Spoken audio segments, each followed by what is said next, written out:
ข้าพเจ้าต่อสู้กับพรรคคอมมิวนิสต์อยู่นี่บ่เป็นง่ายเด้ตั้งแต่กี้พวกแซงดิก้ากับพรรคคอมมิวนิสต์เด้กาเกี่ยวคอนตีอยู่นี่ก็แม่นเด้ข้าพเจ้าจัดการเดี๋ยวนี้มีไผเอาขึ้นบ่มีแขวงเกเบกนี่หายไปเลยกาเกี่ยวคอนตีตั้งแต่ข้าพเจ้ามาทบิดนะพวกแซงดิก้าเนาะติดกาเกี่ยวคอนตีแห่งงานพวกขี้ข้านทั้งหลายนี่นะข้าพเจ้าเฮ็ดรถเฮ็ดแบบนี้จังเขาปิดเวียกงานเจ้าปิดเขาปิดอีหลีสาธารณสุขปิด10โรงหมออีตานั่น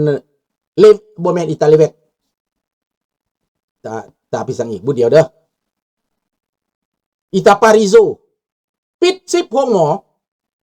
เห็นบ่ล่ะสูมักกาเกี่ยวคอนตีหลายน่ะสูมักคอมมิวนิสต์หลายน่ะสูเฮียนแบบฝรั่งน่ะสู้จักบ่คอมมิวนิสต์มันหายโหดซำใดข้าพเจ้าสู้ในแซงนิก้าได้คน 3-4 พันคนได้ในคอนเวนชั่นเขาได้ต่อหน้ากองวังซ่งพรรคที่คอมมิวนิสต์น่ะข้าพเจ้าต่อสู้อยู่หั่นข้าพเจ้ายืนข้าพเจ้าบ่ได้ถอยได้กูนี่เป็นวิกติมจากคอมมิวนิสต์นี่น่ะสู้ยังสิมีนิยมคอมมิวนิสต์อยู่วะสู้เกิดรุ่นใดจนสมัยใดยุคใดแล้วสู้ยังสิมามักคอมมิวนิสต์อยู่คอมมิวนิสต์มันเอาแต่ความจิบหายมามันเป็นความฝันเสแต่งแล้วเว้เนี่ยมันบ่เป็นประโยชน์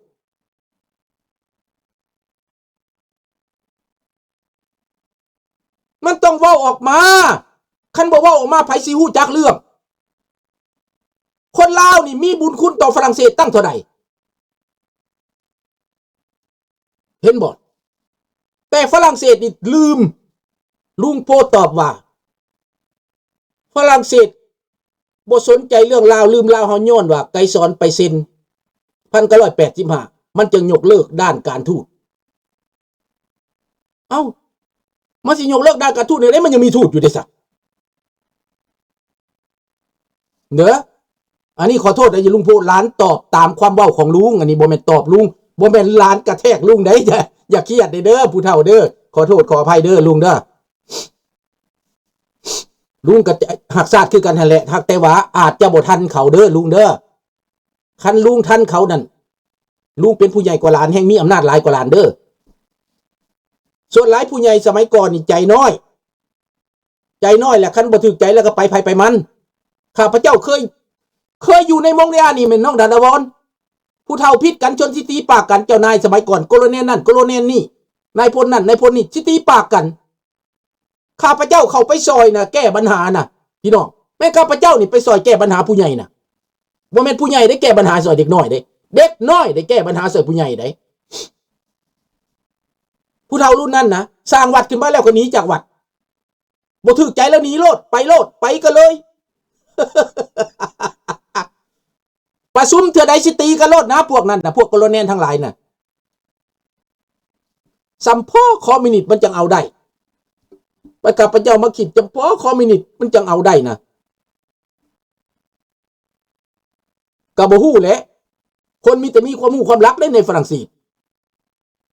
มีแต่เจ้าแต่นายหันแต่ว่าบัดไปยอมหับก็คือลุงว่าแล้วว่าย้อนไกรสอนมาเซ็นเหลบล่าง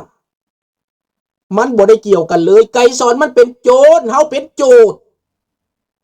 ต้องท่วงต้องว่าต้องเว้าเดี๋ยวนี้ฝรั่งเศสไปพร้อมแนวบ่แม่นเฮาก็ต้องเว้าเสียงหนึ่งก็อย่าสองเสียงก็ตามต้องดังขึ้นมา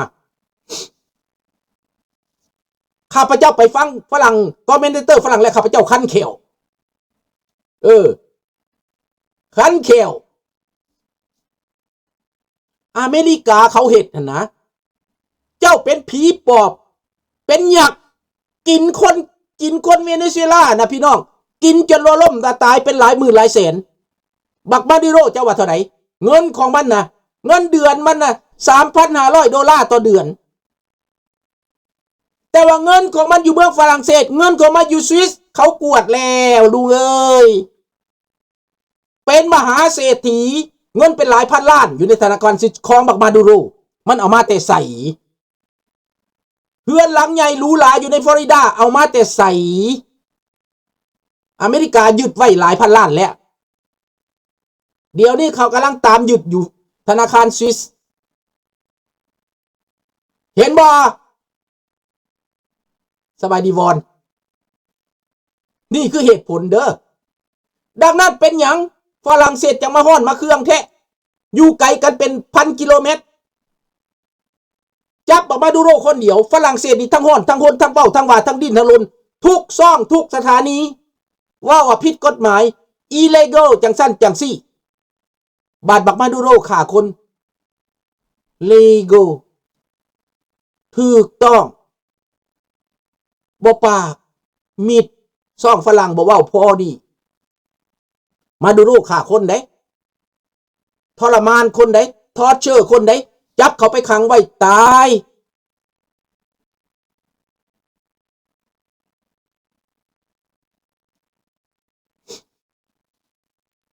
นี่แหละพี่น้องให้คืดเอาเขาตายบ่มีซ่องใดซอยเขาเลยบ่มีรัฐบาลใดเว้าแทนเขาเลยจนว่าอเมริกานี่ขอบใจมาโกโรบิโอนี่เราเจ็บเราเป็นอพยพพอเราอพยพมาจากคิวบาเราผันตัวมาเป็นนักการเมืองจนมีอำนาจถึงขั้นว่าใหญ่ขนาดนี้อันดับรองประธานาธิบดีและใกล้ชิดประธานาธิบดีมือขวาของประธานาธิบดีแล้วเรื่องยึดเวเนซุเอลานี้มาจากความคิดของมาโกโรบิโอแค้นคอมมิวนิสต์หลายใน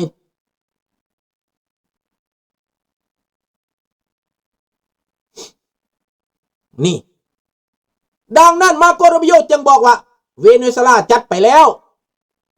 ต่อไป next แมนคิวบามาโกโรบิโออยากให้พ่อแม่อยากให้คนคิวบาอยู่ในฟลอริดาได้กลับคืนไปพัฒนาคิวบาสิบ่ดีบ่สิตายบ่ฝรั่งเศสคือบ่เว้าแนวนี้น่ะคนคิวบาน่ะครึ่งประเทศแล้วมาอยู่ในคิวบามาอยู่ในฟลอริดาน่ะเขาอยากให้เป็นประชาธิปไตยเขาอยากเป็นเสรีเขาอยากค้าขายกับอเมริกาเขาอยากให้มีอยู่มีกินหรืออยากให้คิวบานี่ทุกข์อยู่แบบนี้บ่อยากให้เป็นคอมมิวนิสต์ห่างมีแต่บักกันครอบครัวบักกันฟิเดลคาสโตรหั่นหวาผู้เหตุผู้ผลนี่แม่บาทนี่มาโกริโบว้าวตัวนี้มันสิเป็นอัมพายอเมริกันอัมพายแล้วเพิ่นว่าอัมเปียคั่นน่ะเพิ่นว่าอเมริกันอัมพายแล้วกลายใส่ให้ป้ายสีแนวบ่แม่นกล่าวหาเขาแนวบ่แม่นว่าเขาสิมาเป็นอัมพายเขาสิจัดการเผด็จการให้เพิ่นว่าอัมพายบัดเจ้าเราไปสมมุติความคิดกับคอมมิวนิสต์สมมุติความคิดกับลาวแดงสมมุติความคิดกับแก้วแดงสมมุติความคิดกับคิวบาเพื่อผลประโยชน์ตัวเองแล้วว่าบ่แม่นอัมพายว่าแม่นหยังซะผู้ใดชอบทำกว่ากัน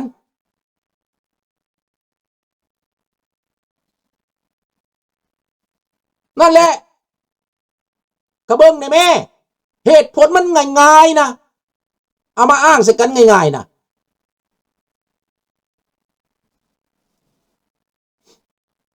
อยู่แคนาดานี่เนอะอันนี้ออกใบนี่ให้ข้าพเจ้านี่นะเป็นรัฐบาลฝ่ายซ้ายได้นี่นะรัฐบาลทรูโดรัฐบาลอังเดรโอเลตได้นี่นะ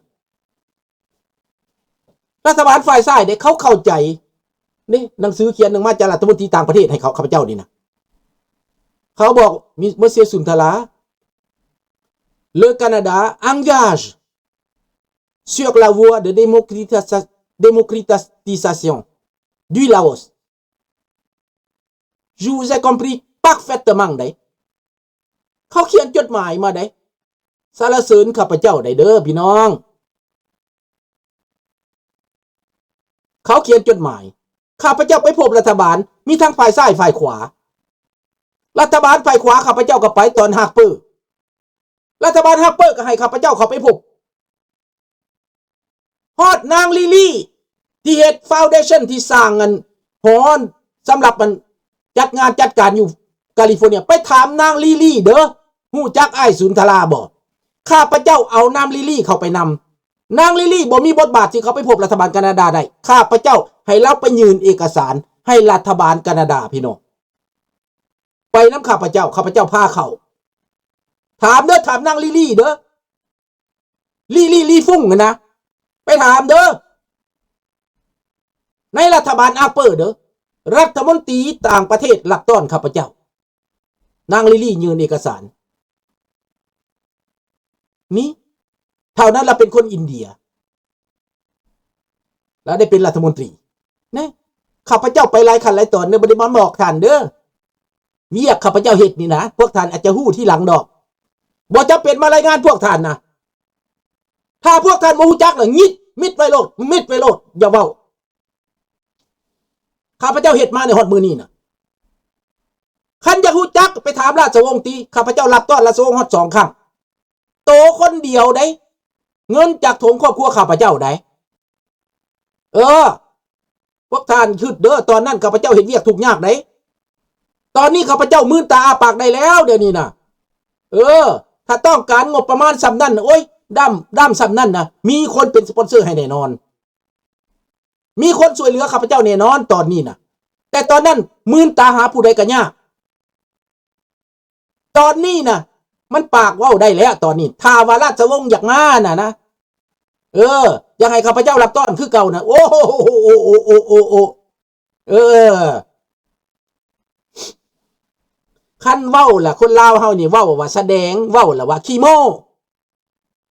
ดูถูกเหยียดหยามกันลง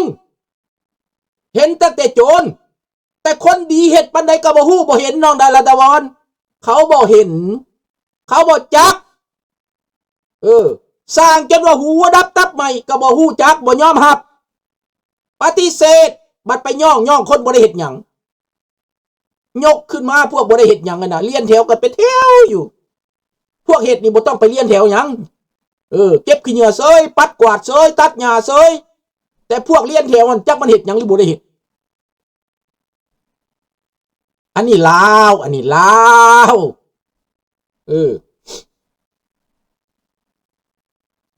คักแล้วบ่เอามาเข้าประเด็นต่างประเทศบาดนี้ฝรั่งก็เว้าไปแล้วข้าพเจ้าฟาดฝรั่งมื้อนี้อาจจะตำใจลุงโพก็ขอโทษนำเด้อลุงโพเด้อตำใจลุงโพก็คักมื้อนี้นะเพราะว่าฟาดฝรั่งสำหรับประเทศแคนาดานี้เขาเป็นกลางจริงๆลุงเขาบ่ได้เข้าข้างเข้าขาได้ถ้าบ่ถือเขาบ่ถือได้เจ้าสิเอาลัทธิคอมมิวนิสต์มาเผยแพร่อยู่ในนี่น่ะเซ็ตโลดเขาบอกตอนนั้นเขาจับแจ้งไสยวงศ์นะเขาจับพวกค้ายาเสพติดนะพูดสิไปก่อนนี่พูดจักแล้วบ่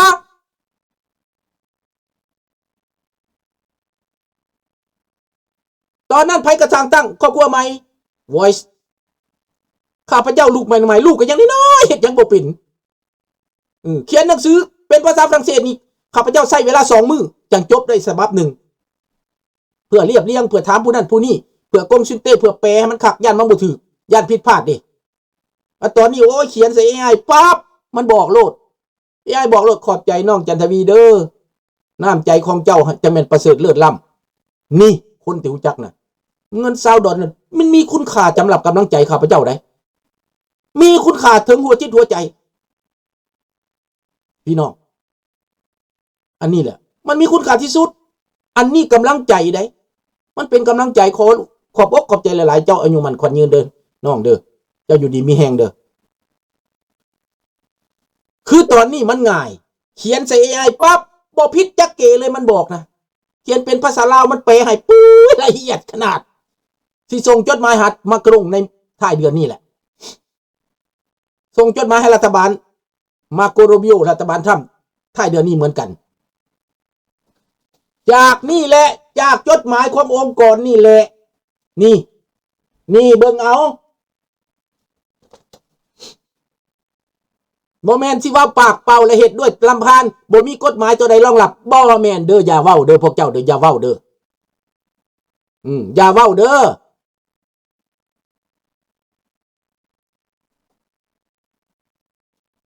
ดังนั้นพี่น้องการที่ว่า